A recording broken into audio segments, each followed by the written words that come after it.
Bonjour à tous et bienvenue dans cette vidéo où nous allons analyser le choc de Liga entre le Barça et l'Atlético Madrid qui a vu le Barça s'imposer sur un score de 4 buts à 2, les buteurs étant Jordi Alba, Gavi, Araujo et Dani Alves côté Barça et Carrasco et Suarez du côté de l'Atlético.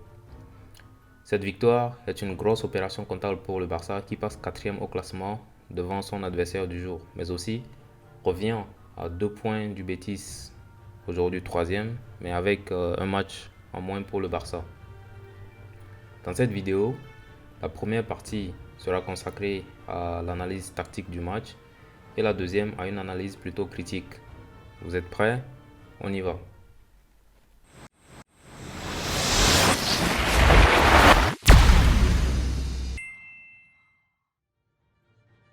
Pour ce choc, Xavi alignait un 4-3-3 avec Dani Alves, Araujo, Piqué, Jordi Alba en défense, Frenkie de Jong, Sergio Busquets, Pedri au milieu, Adama Traoré, Ferran Torres et Gavi en attaque. Simeone, quant à lui, alignait un 5-3-2 avec Carrasco, Hermoso, Savic, Jiménez et Vrsaljko en défense, Thomas Lemar, Koke, De Paul au milieu, puis Suarez et João Félix en attaque. Dans les phases sans ballon, le Barça a défendu en 4-4-2 alors que l'Atlético attaquait plutôt en 3-1-4-2. Avec ballon, le Barça a construit avec Frenkie de Jong qui revient en défense, Busquets et Dani Alves au milieu, Gavi qui repique à l'intérieur pour laisser le couloir à Jordi Alba et Adama Traoré qui colle la ligne pour bien étirer la défense de l'Atlético. Cela oblige l'Atlético à défendre à 5 derrière avec Carrasco qui vient s'aligner en défense. Pour relancer, le Barça, comme à son habitude, constamment cherchait à construire en relançant court. Il faut dire que le Barça n'a pas vraiment été embêté par les plans de Simeone qui a préféré garder des joueurs à l'arrière. L'Atlético, quant à eux, ont eu beaucoup de mal à construire de l'arrière. Du coup, ils ont beaucoup dégagé sur les ailes pour jouer les seconds ballons, ce qui n'a pas été particulièrement efficace. C'est sur ce chemin de jeu de la part des deux coachs que s'est déroulée la première mi-temps qui s'est achevée sur un score de 3 buts à 1 pour le Barça, avec pourtant Carrasco qui ouvre le score pour l'Atlético sur leurs premières offensives, avec une belle passe en profondeur de Koke entre Jordi Alba et Piqué pour Suarez qui remise sur Carrasco en avance dans la surface et qui croise parfaitement son tir. La réaction du Barça ne se fait pas attendre. Et 2 minutes après, sur un beau travail d'Adama Traoré qui déborde dans un premier temps sur son côté, fait un centre qui n'arrive pas à destination, mais tout de suite derrière, il est là au pressing pour récupérer le ballon. Sur un dégagement mal négocié de la part de la défense de l'Atlético, le ballon revient dans les pieds de Dani Alves qui ne se fait pas prier pour distiller un centre millimétré pour Jordi Alba qui a juste une belle reprise de volée et ça finit au fond des filets. À l'instar du premier but du Barça, le deuxième vient encore d'un débordement d'Adama Traoré qui cette fois centre parfaitement pour la tête de Gavi.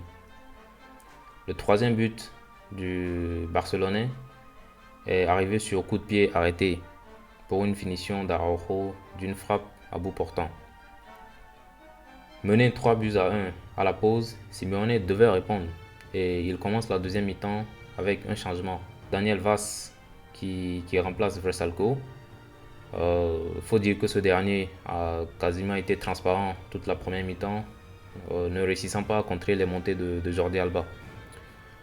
Le Barça commence la deuxième mi-temps comme elle a fini la première, en jouant très haut, en multipliant les passes, et ils sont très vite récompensés avec un quatrième but de Dani Alves sur un centre de Gavi dès la 48e minute.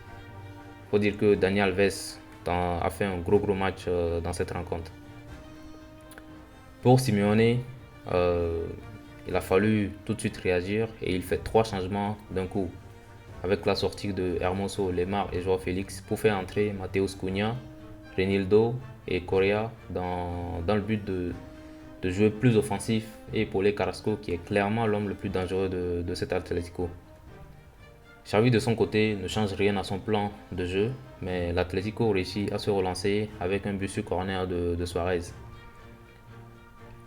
La baisse de forme d'Adama Traoré pousse Xavi à faire entrer Aubameyang pour ses grands débuts, mais on sent clairement une réaction de l'Atlético qui fait de plus en plus de percées dans la défense barcelonaise poussée par ces nouveaux entrants.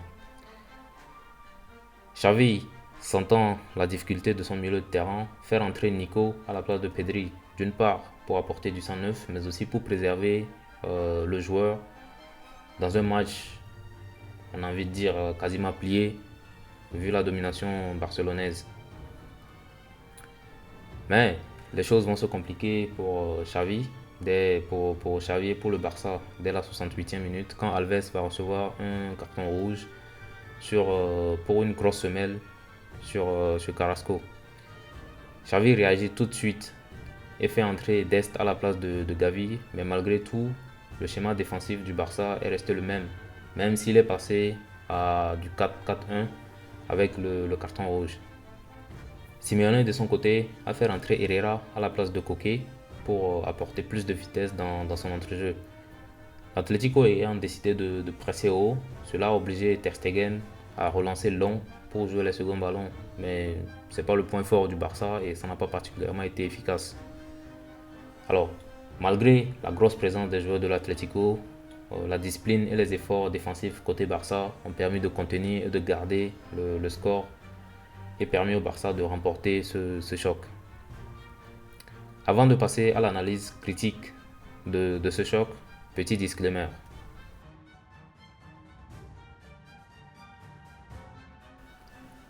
Alors, côté Barça, comme on le dit souvent, on ne change pas l'équipe qui gagne.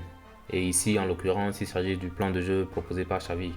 Le fait d'avoir titularisé Gavi pour le faire repiquer vers l'intérieur et laisser le couloir libre à Jordi Alba d'un côté et Adama Traoré qui mange la ligne de l'autre côté a très bien étiré la défense de l'Atlético qui s'est vu obligé de défendre très bas en alignant 5 défenseurs.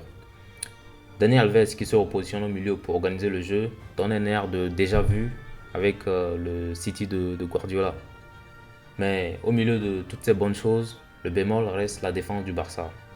Avant le carton rouge de Dani Alves, il y a eu une certaine largesse défensive avec des joueurs qui ne collent pas leurs adversaires et leur laissent le temps de lever la tête. C'est d'ailleurs ce qui a amené le premier but de Carrasco. Mais après le carton rouge, on a vu une belle rigueur défensive, ce qui veut dire que le Barça est capable de mettre en place cette rigueur défensive. À Xavi donc de bien travailler sur ce point. Côté Atlético, Carrasco a été l'homme le plus dangereux.